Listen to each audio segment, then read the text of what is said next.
Doctor, at one time you were handling 5 posts. As just I said, you were MS, GMC, medical superintendent. You were dean. You were HOD, orthopedic department, IPHB director, and also nodal officer for COVID. You were handling all the COVID hospitals in Goa.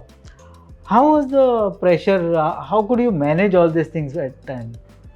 Actually it is too much of work, but I thought it really helps in smooth functioning of the hospital. Like medical superintendent is supposed to look after the affairs of the hospital, and dean has to look after the academics and the posting of the doctors in the hospital.